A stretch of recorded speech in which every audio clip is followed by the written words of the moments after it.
صلاح الدین ایوبی کا بے مثال فیصلہ پرانے دور میں دمشق اور مصر کا بادشاہ صلاح الدین ایوبی صرف بہادر ہی نہیں تھا بلکہ اپنی عظیم انصاف پسندی کی وجہ سے دنیا بھر میں مشہور تھا۔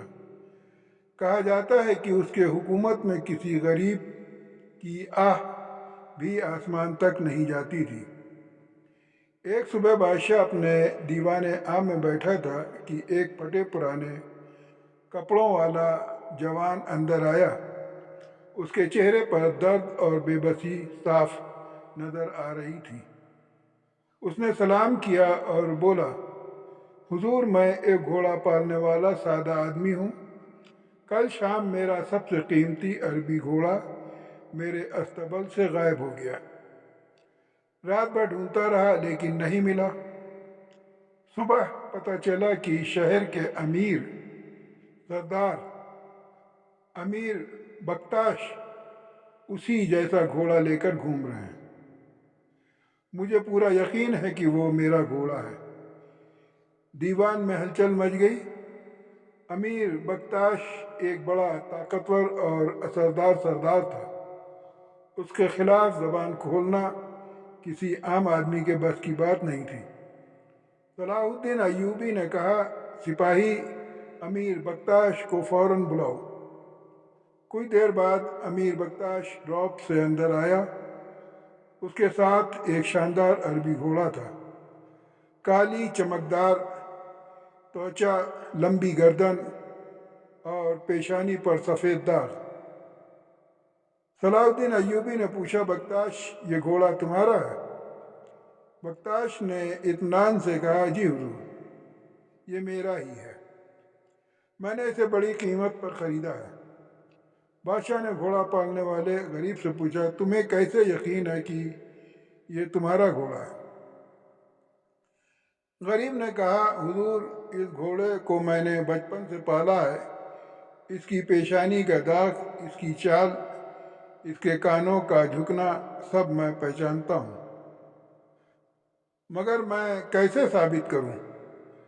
بادشاہ کچھ لمحے سوچ میں رہا، پھر اپنے سپاہیوں سے کہا، دیوان کے بیچ میں ایک پردہ لگاؤ۔ پردہ لگایا گیا۔ گھوڑے کو پردے کے پیچھے کھڑا کر دیا گیا تاکہ کوئی اسے دیکھ نہ سکے۔ صلاح الدین نے کہا، دونوں اپنے اپنے نام سے اس گھوڑے کو پکارے۔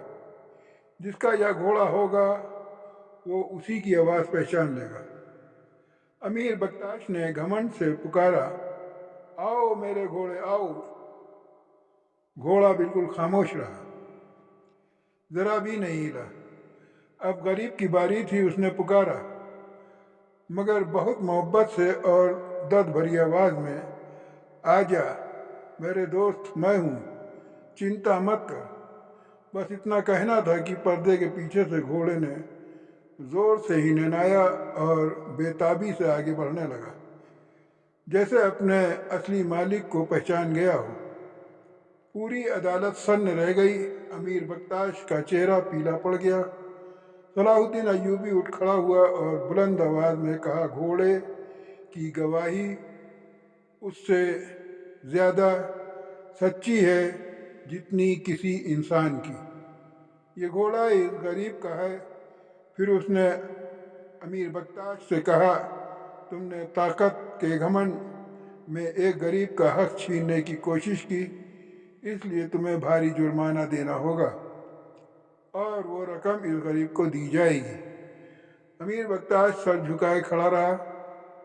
وہ جرمانہ بھرنے پر مجبور تھا۔ غریب کی آنکھوں میں آنسو آ گئے۔ وہ بولا، حضور، آپ نے آج صرف میرا گھوڑا ہی نہیں دلایا بلکہ میری عزت بھی لوٹا دی۔ صلاح الدین ایوبی مسکرایا اور بولا، راج لاٹھی اور تلوار سے نہیں چلتا، انصاف سے چلتا ہے۔ اور اس دن کے بعد سے لوگ کہتے تھے، اگر دنیا میں کہیں سچا انصاف مل سکتا ہے تو وہ صلاح الدین ایوبی کی عدالت میں۔ بہت دل کو دہلا دینے والی یہ کہانی ہے۔ اس میں آدمی سوچ بھی نہیں سکتا ہے کہ ایسے بھی انصاف کیے جاتے ہیں۔